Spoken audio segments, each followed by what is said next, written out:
Hello and welcome to another Museum FAQ conversation. I'm Paul Orselli, President and Chief Instigator at Paul Orselli Workshop here on Long Island. And I'm really happy to be joined today by Paula Santos. How are you, Paula? I'm doing well, thankfully. No, that's good. Me too. That makes two of us. So, Paula, I always like to start out by asking people to tell us a little bit about their background and sort of how they came to be where they are right now in their personal and professional lives. So if you want to start us out with that, and then we'll launch into the main conversation after that. Yeah, of course. Thank you for the invitation. So, I describe myself as a museum educator first and foremost. I'm someone who came into the museum field wanting to be an educator. I started working in the galleries, teaching in the galleries as an undergrad, and then I was recently telling someone that I only applied to one job post college, and it happened to be the Brooklyn Museum's year-long fellowship program for museum education. And that's where I ended up. And that's has been where my path was really formed. And throughout my career in museums in New York, I bounced around to a few different types of institutions, and then came here to Chicago and sort of briefly was in Los Angeles. If I think about my trajectory, it has really been about how can I become a subject expert in every type of learning in museums. I've done adult education. I have a big passion and interest in early childhood, even though that's not something I'm necessarily doing now. Most recently, I have been doing a lot of youth work. So it's been wonderful to see how museums can be valuable places for any type of learner.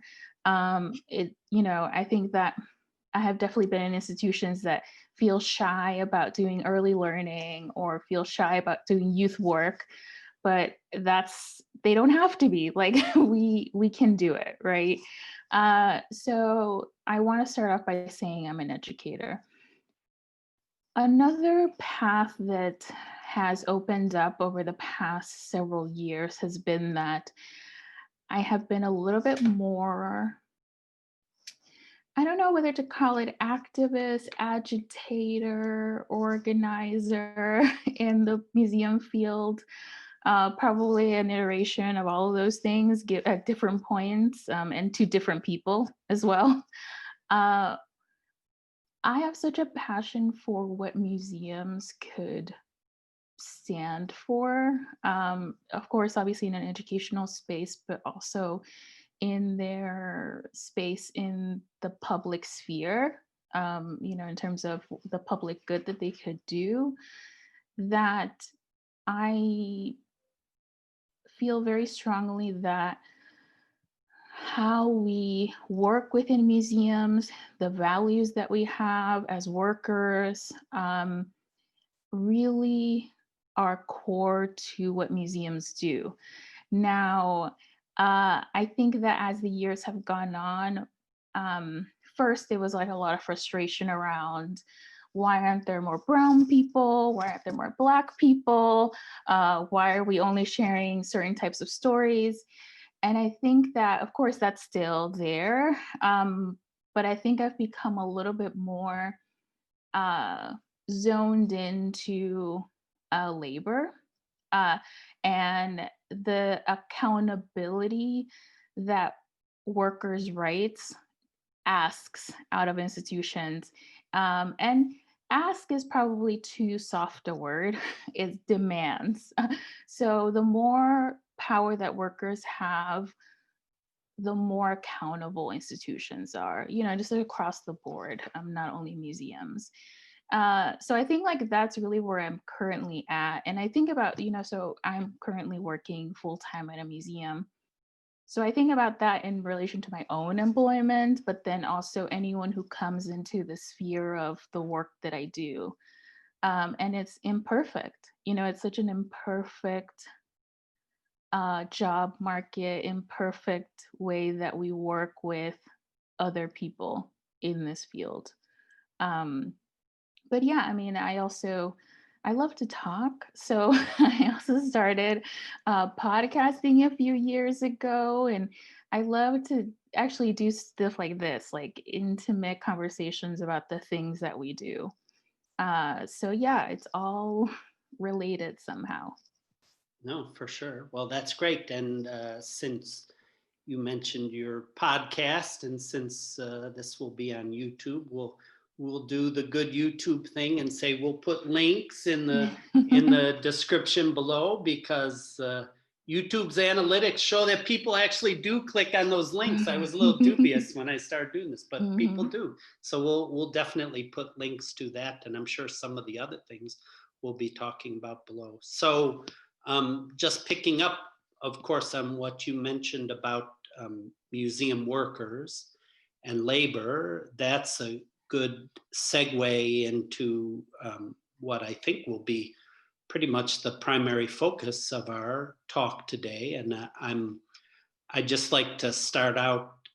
Well, I'd like to start out and say something and then ask you a question. And the thing I would like to say is I would just like to acknowledge you and your peers at Museum Workers Speak.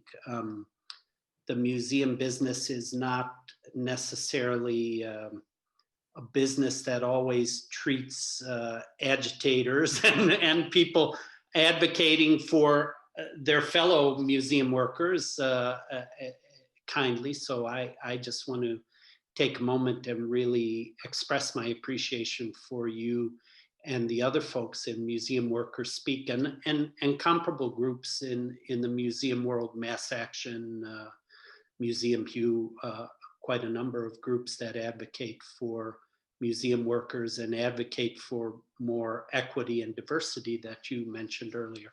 But Mhm. I wanted to ask you specifically about, or at least start the conversation talking about the Museum Workers Relief Fund, and in the wake, certainly, of COVID.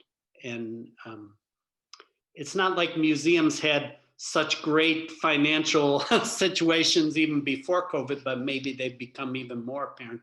And obviously, many of our colleagues, unfortunately, have been furloughed or laid off or lost their jobs for other reasons.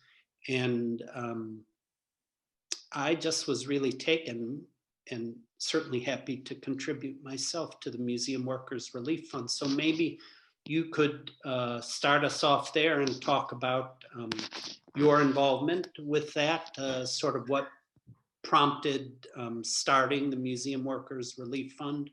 Um, yeah, so let's start there a little bit. Yeah, so like maybe a lot of good things. The Museum Workers Relief Fund was something that a few people on Twitter sort of was like, "Oh, what if there was is there a relief fund for museum workers?" So it was sort of like a little bit of a back and forth until I talked to Alyssa Greenberg, who's one of the founding members of Museum Workers Speak. And Museum Workers Speak has had now a over 5 year kind of legacy in terms of labor issues in the museum field. And Alyssa just was like, we should use the platform that has been built over the years to put together this relief fund. This idea that, we're even both of us were like, how much can we possibly raise? Because as you mentioned, it's not like we're not sitting on tech money, we're not sitting on on executive money either, right? So it's a lot of us who are, you know lower middle class, at least salaried jobs, I would say. People in the trenches. Yes, exactly.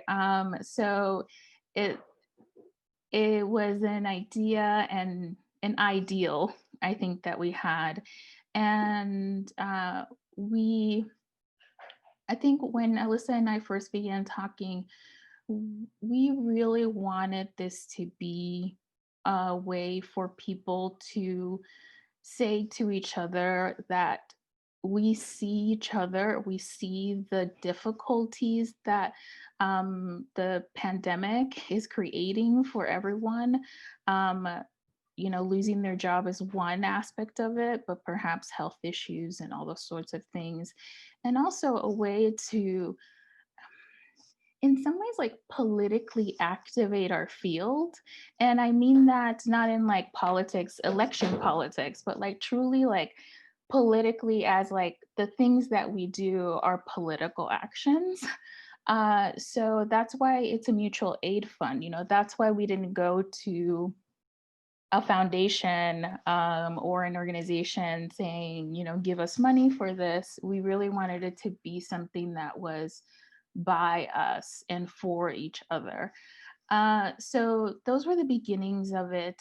And because it was through Museum Workers Speak, um, just to give people some insight, back in 2015, the word labor in museums wasn't as widely used. And in fact, uh, it was sort of a dirty word in a sense, because even considering yourself a worker takes that little bit of shine away of the, professionalism or the master's degrees and all the kind of toil we all have to do to be in this field. So, even thrusting museum workers into this, uh, the field of labor and labor politics, like that in and of itself is like quite transgressive for the field.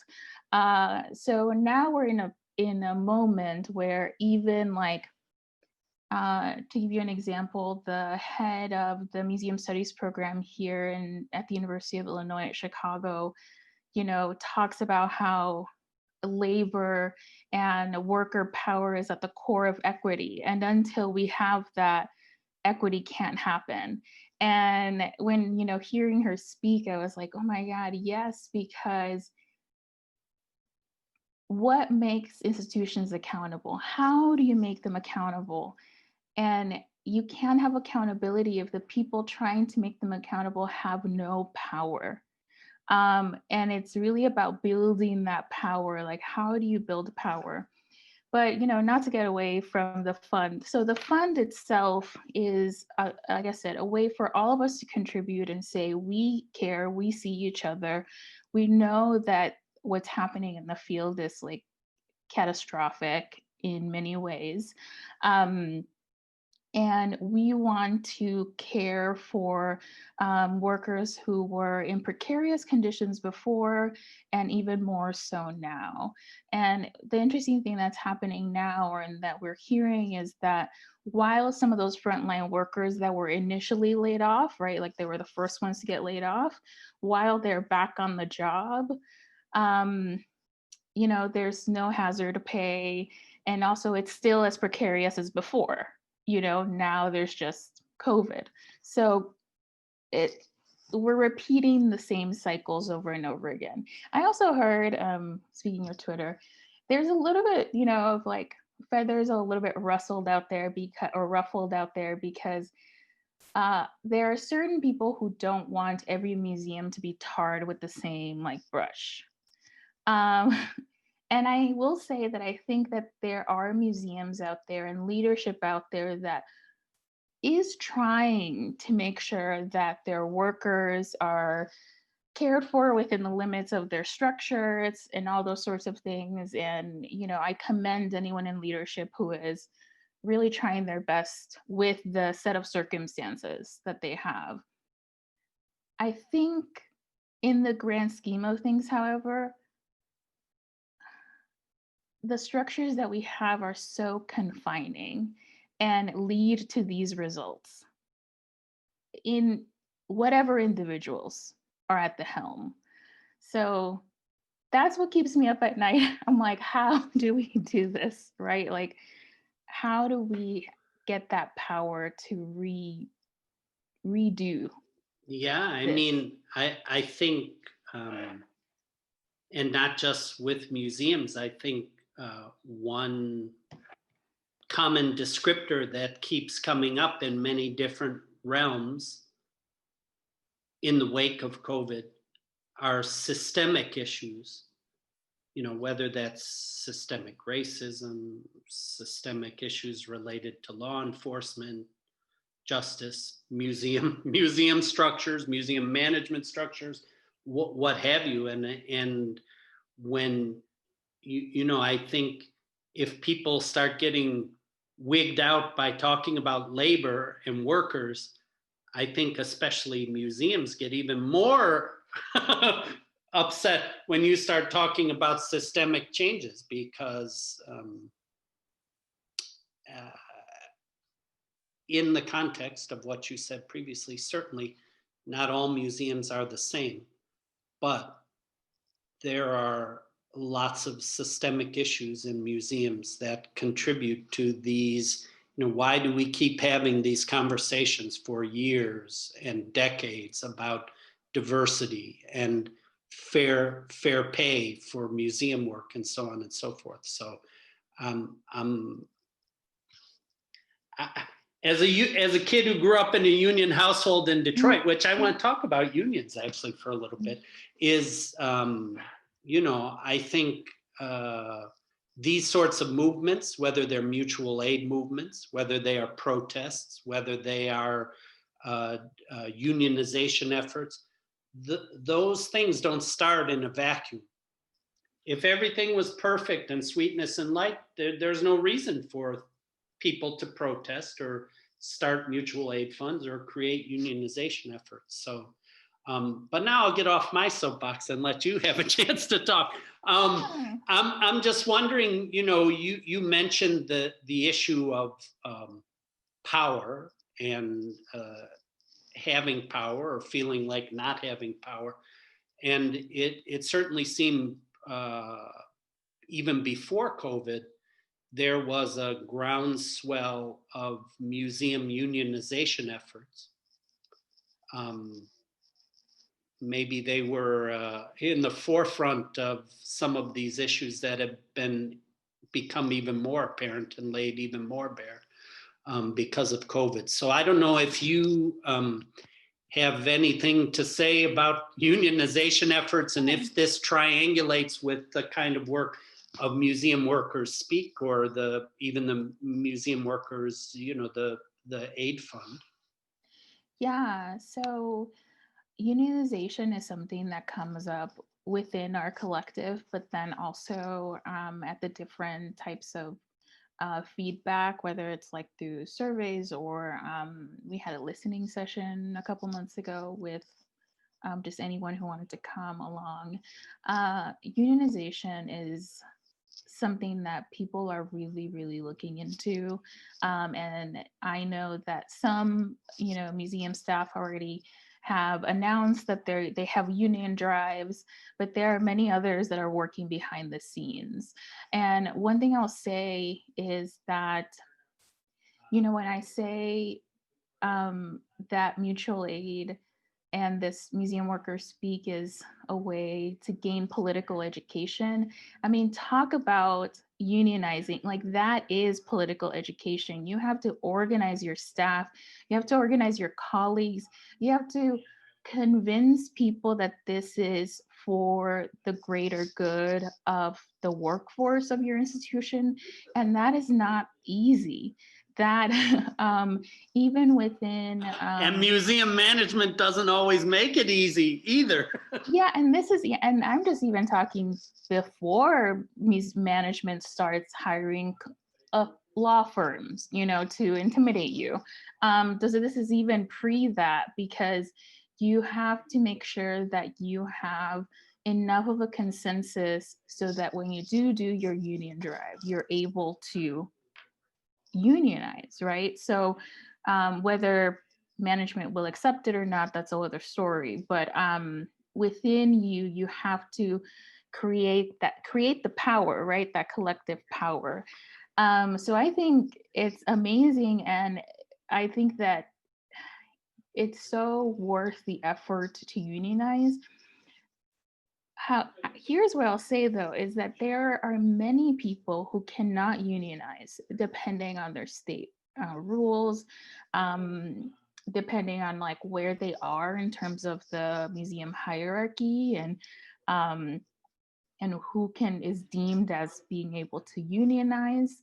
So that is also at play here. And that when we talk in museum workers speak out like what is the next step, uh, I think a lot of it rests in this area of we know collective power is worthy of being created, is worthy of spending the time on doing that. You know, one tactic is union. I can think of a few things like I think the open letter campaigns that we've seen recently. Some have been more impactful than others. But even if I can think of Andrea from the Detroit Institute of Arts, her resignation letter. So that was like super impactful. And at the same time, she's been organizing behind the scenes. So while it's her personal story and it was very impactful, she took the time to create a village around her, right? So yeah, I mean, organizing is something that the more that I do this work with museum workers speak, the more I see that as museum professionals, we do have the skills to do this. We just have to see ourselves as the political beings that we are. It's tricky because, of course, many people who get into museum work or the broader so-called nonprofit field, their motivations are not necessarily only or primarily driven by money. Of course, everybody needs money. Let's be clear, but also I think there is. Well, I'll speak for myself. You know, there is an expectation that museums will do the right thing. Like museums have a higher purpose in this world, and they will act accordingly. And then it's very, I'll just say disappointing, disheartening, whatever you want to say, when you see some of the ways that some museums have treated their workers. I mean, it just shameful, unconscionable. I will use those words, and that that you know, if somebody punches you in the nose, you can't just say, well, you're not a nice person, you shouldn't have punched me in the nose. After a certain point, you're like, well, I'm not going to get punched in the nose again. So I think organization is really an important thing, and it might not be the kind of thing that we as museum workers automatically think of, because we think museums are, we think museums are going to behave by the rule book, the golden rule, whatever. And sometimes we find out that the golden rule is he who has the gold rules, and then it's like, wait, that's not how it's supposed to be. So, Right. well, I always like, maybe in our closing moments, I always like to give the guest, and I also like to have a chance for people watching the video to have some takeaways in addition to the links and references we'll include. So I don't know if you have any words of wisdom or encouragement or last words for people, either who might be people who have lost their jobs in the cultural sector, the museum sector, as well as people who maybe still have jobs or are looking to get jobs in the museum, or who want to help in the big collective sense, in an organizational sense that way. So I don't know if you have any thoughts or last thoughts or takeaways for people in that regard. Yeah, I mean, it's a big question. I think one thing I'll say from your previous comment was just about essentially museums want to have it both ways. They want the flexibility of getting the labor when they need it and then not having it when they don't need it and can't pay for it anymore, right? Which is par for the course, just sort of in businesses. But then they also want all of the goodwill and social capital of standing for the values of racial equity and, all these, very lofty educational goals as well. So I think that's the whiplash that happens, right? And if it happens enough times to you, you're like, there's a huge disconnect, and now I'm angry, right? And and I Right, think rightfully so, I would right, say. and I think so I don't want to sound so cavalier here with you and be like, these are the right things to do, organizing, because I have faced terrible consequences in my career for um, advocating for the public, actually, not even for my colleagues, like literally for the public and what we say we stand for. So I know that there's like a very um the consequences of not falling in line are swift and can be really long lasting. So just put that out there. However, I will say that especially if you are still employed, I urge everyone to look at their what they do and what they love as their own personal practice that belongs to them. Like, I the things that I learn, the things that I do, even if it's within an institution, even if, I learned, you know, when I was at the Whitney Museum, this is what I learned. When I was at the Botanic Garden, this is what I learned. I own those things because I was the person who was there, like you said, toiling away at them. And I urge everyone to be able to express what that practice is and to own the skills and the gifts that enable you to have that practice. I think one of the biggest pitfalls, and I think a lot of people are experiencing this, is that you identify so closely with the institution. You identify so much as I am a museum professional. I am a, you know, uh, I am a MoMA, whatever. So you identify so closely that your practice gets really pushed to the side. So that's one thing. And that's just kind of a personal well being thing. And I think with some of the conversations I've been having with colleagues who don't currently have a job is mostly about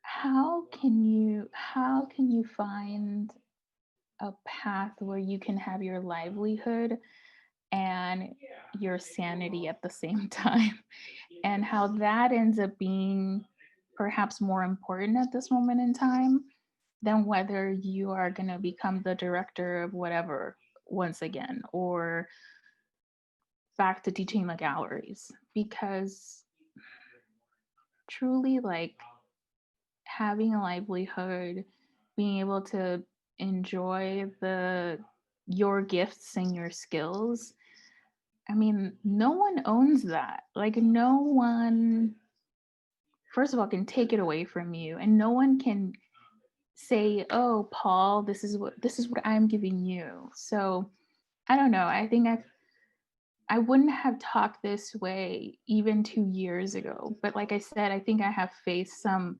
pretty extreme retaliation that I'm just like, I own this. It's mine.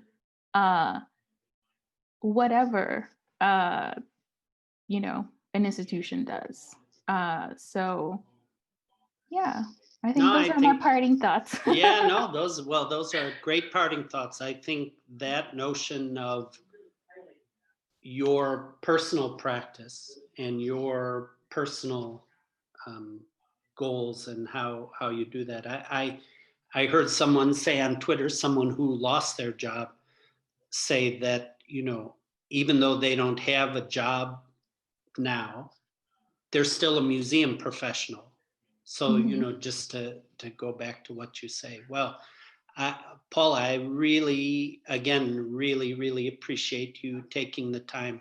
And I can tell you, in a business where there is a lot of talk, it's wonderful to speak with someone like yourself who walks the walk, who doesn't just talk the talk. And yeah, I'm sure your colleagues at the Museum Workers Speak, and your work that you've been doing for the Museum Workers Aid Fund, um, you know, certainly shows that. So I just want to say I'm very appreciative of your work that you and your colleagues are doing on behalf of all museum workers.